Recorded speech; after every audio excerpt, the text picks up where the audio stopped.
Welcome back everybody to another video here, and this is a very exciting video. As you guys can see, we have some changes to the ZR2, and I hope the camera does this justice because this truck looks pretty sweet now.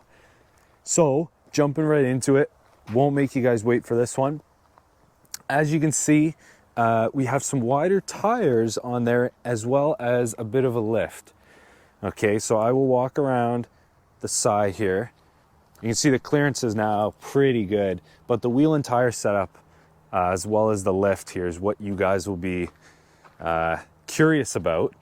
We have 35-inch tires, 35 1250, 22 Radar Renegades on a 22 by 12 wheel here.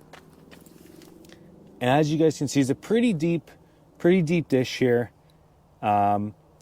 These are XR 109 wheels, I believe.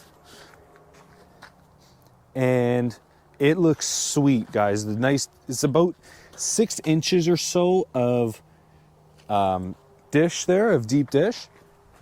You guys are probably like, how on earth did you fit 35-inch tires on a 12 wide wheel on this truck without going crazy high on the lift?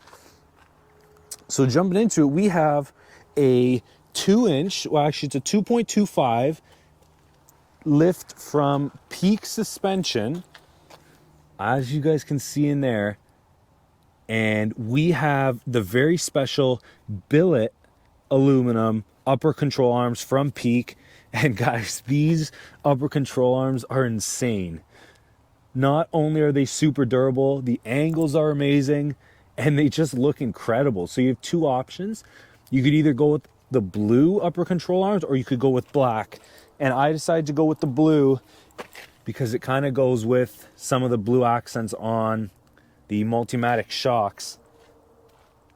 And guys, the truck sits so nice now with the tow mirrors from Boost Auto, and now the wheel and tire setup. The truck looks incredible.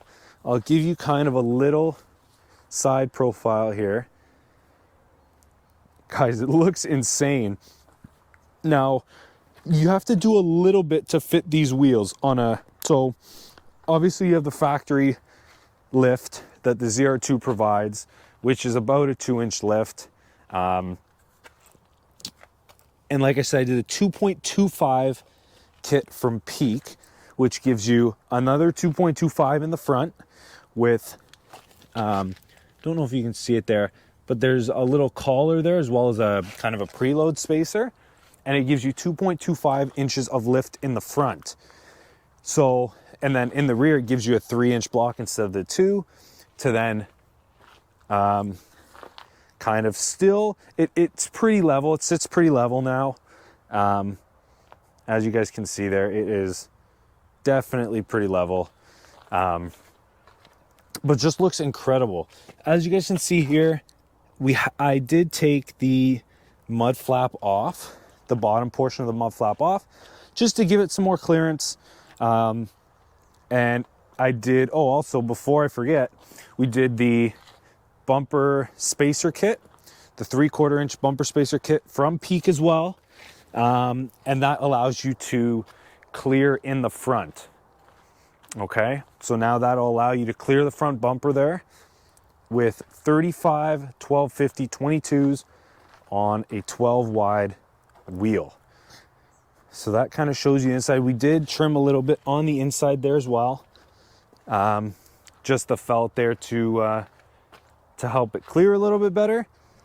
And guys, the look is just insane on this truck now. Give you a full walk around here.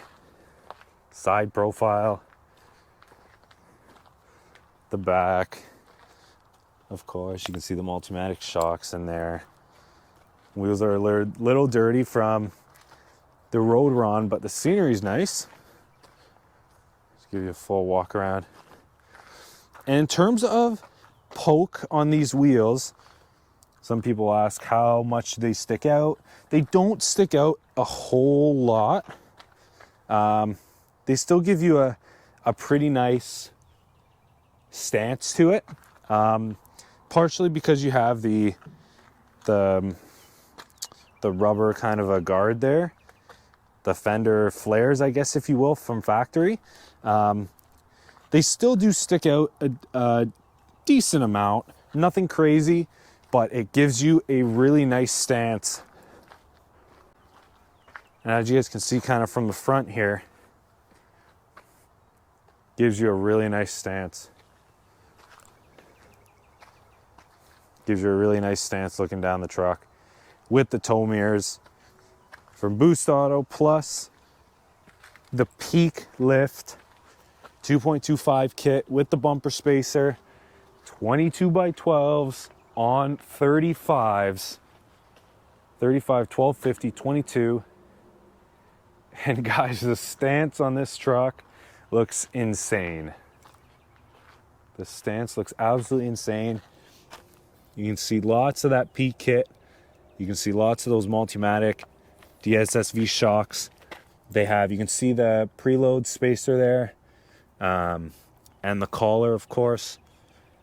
And the peak goes with the kind of the blue accents in there. But guys, the truck is coming together. Just looks super mean, super aggressive. And lots of clearance now. If you like to go off-roading with this truck, I don't do a whole lot of off-roading necessarily, but it still gives you lots of clearance in here. The angles are great. Even if you do have to do that off-roading, you still have space to do so in the wheel well, where the tires aren't hitting, upper control arms or anything like that. So you do have lots of space in the wheel well. This truck, even lifted, still makes these tires look pretty small, but I can assure you they're not. They are 35s, and yeah, you guys got a good look at the upper control arm there from Peak. And guys, those are the billet aluminum upper control arms. They're incredible, just incredible control arms. Boost Auto running boards, and we have a pretty good truck build right now. You can see, I'll show you a back angle, kind of how much they stick out. With the fender flares there, they don't look like they stick out a whole lot. They definitely have the stance though. If you're looking for the stance on your truck, they definitely have the stance for sure. Show you kind of a bottom angle. Lots of clearance there, guys. And with the bumper cutouts, with these bumper cutouts in the ZR2 bumper, it really makes it look super aggressive. Really, really makes it look pretty crazy. I'll give you another front look here. Guys, the truck is now a beast. So let me know what you guys think down in the comment section below. Lots done to it. Let me know if you have any questions about the stuff that is done. You can run the setup. Now, Peak says that you can do a 35, I think it's an 1150 on their website, or it could be a 1250. But anyways, the offset brings it out a little bit more. When you don't have this offset, you just want to be careful of the 35 rubbing on the upper control arm or coming close. At least when you have the offset, it pulls it out. The wheel pulls out the tire a little bit more, so it's not as close. But if you guys have any questions, oh, the sun's kind of coming out a little bit. If you guys have any questions about the build, please put it in the comments. Very excited to bring you guys this build. And of course, we're always looking to do more. So let me know any future suggestions that you guys may have. Let me know in your comments if you've done the Peak 2.25 inch suspension kit. Let me know how you guys like it. And we will see you all in the next video. Stay tuned. We have so much coming. Stay tuned for sure. You can kind of see a sneak peek of what's coming there. By the time you guys see this video, that video will already be out. On the AT4, you may be able to see a little change there. But anyways, guys, stay tuned for that video. We got a lot coming for it, and we'll see you all in the next video.